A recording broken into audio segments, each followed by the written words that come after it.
ओम शांति। ब्रह्मलोक निवासी ब्रह्मेश्वर पिता परमात्मांकर ब्रह्मलोकरू आसी अभिनय करुथिबा आत्मिक संतान मानंकु हृदयर सहित ईश्वरीय शुभ अभिनंदन, शुभेच्छा, सुप्रभात, सुस्वागतम। वास्तवरे ब्रह्मलोक बा परम धामरु निराकार आत्मा माने आसी एई सृष्टि रूपी रंगमंचरे अभिनय करुछन्ति शरीर रूपी वस्त्र को धारण करी एवं बारंबार एई शरीरर बंधन रे आसी एपरि भावरे शरीर सहित जड़ित होई जाइछि जे निजर वास्तव स्वरूप को भूली निजकु देह सर्वस्व अनुभव करुछि, जेउथिपाई मायावी दुनियार प्रभाव रे सहजरे धरा पड़ी जाई प्रति मुहूर्त रे दुख, अशांति, भय भितरे जीवन अतिवाहित करुछि।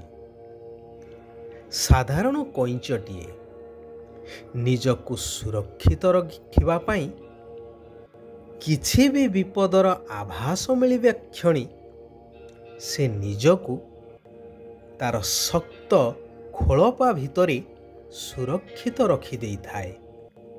एपरिकी महाबलशाली बाघ मध्य तार सेई सुरक्षा को भेद करि पारि न थाए।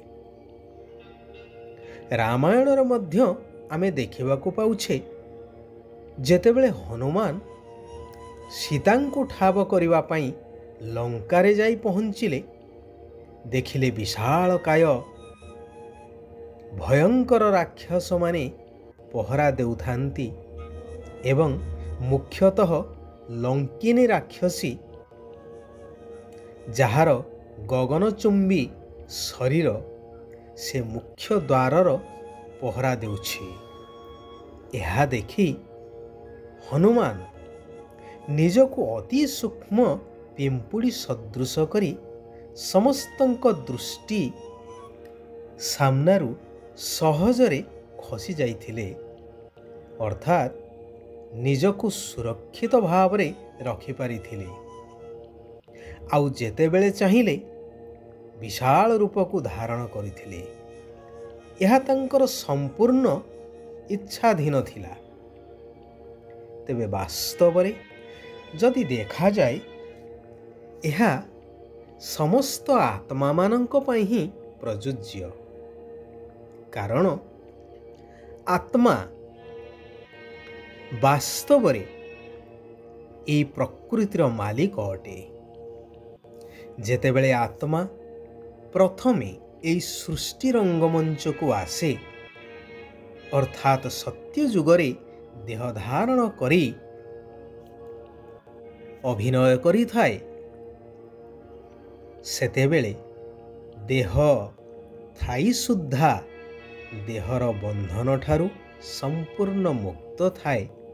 सेथिपाई तो गायन अछि कि देवता माने क्षण करे जेउ स्थान को चाहूथिले जाई पहुंची जाउथिले, अंतर्धान मध्य हे जाउथिले इत्यादि। एवं सेमाने सर्वशक्तिर अधिकारी मध्य थिले। एई कलिजुगी दुनिया रे जेहेतु समस्ते देह सर्वस्व होई जाइछन्ति, तेणु सेही शक्ति हरई बसिछन्ति। सेथिपाई भगवान कहुछन्ति बारंबार देही अभिमानी बा आत्म अभिमानी हेबार अभ्यास कर। मु एक आत्मा अटे, गोटिए शरीर छाड़ी आउ गोटिए शरीर धारण करुछि। एबे मोते एई देहर दुनिया वस्तु वैभव सबू किछि छाड़ी निजस्व आत्मिक घर परमधाम को फेरिबाकू ही हेब। तेबे परमधाम हेउछि संपूर्ण पवित्र दुनिया, ତେଣୁ ସେହି ଦୁନିଆକୁ ଯିବା ପାଇଁ ହେଲେ ସମ୍ପୂର୍ଣ୍ଣ ପବିତ୍ର ହେବାକୁ ହିଁ ପଡ଼ିବ, ଯାହାର ସ୍ମୃତିରେ ହିଁ ଆଜି ମୁଖ୍ୟ ପର୍ବ ପାଳିତ ହେଉଛି ରକ୍ଷାବନ୍ଧନର। କାରଣ ଯେତେବେଳେ ପବିତ୍ରତାର ସାଗର ପରମାତ୍ମା ପିତା ଶିବ ବାବା ଆସୁଛନ୍ତି ଏହି ସଙ୍ଗମ ଯୁଗରେ ଏବଂ ପବିତ୍ରତାର ରାକ୍ଷୀ ବାନ୍ଧୁଛନ୍ତି, ଅର୍ଥାତ୍ ପବିତ୍ର ହେବାର ପ୍ରତିଜ୍ଞା କରାଉଛନ୍ତି, ସେତେବେଳେ ଭାରତକୁ ସ୍ୱର୍ଗ କରିବା ପାଇଁ ସମସ୍ତେ ସଂକଳ୍ପବଦ୍ଧ ହେଉଛନ୍ତି। କହିବା ବାହୁଲ୍ୟ, କଳିଯୁଗ ପରେ ହିଁ ସତ୍ୟଯୁଗର ପ୍ରାରମ୍ଭ ହେଉଛି ନିଶ୍ଚୟ। ଏବଂ ଏହି ମଧ୍ୟବର୍ତ୍ତୀ ସମୟରେ ଯେତେବେଳେ ଭଗବାନ ଆତ୍ମଜ୍ଞାନ ଦ୍ୱାରା ସମସ୍ତଙ୍କୁ ପବିତ୍ର କରାଉଛନ୍ତି, ସେତେବେଳେ ପବିତ୍ର ସ୍ୱର୍ଗ ଦୁନିଆ ଏହି ଭାରତ ଭୂମିରେ ହିଁ ସ୍ଥାପନା ହୋଇଯାଉଛି। ତେବେ ଏହି ପର୍ବ କେବେ ଆରମ୍ଭ ହୋଇଛି ଏବଂ କାହିଁକି, ଏ କଥା ସମସ୍ତଙ୍କୁ ବୁଝେଇବା ଦରକାର।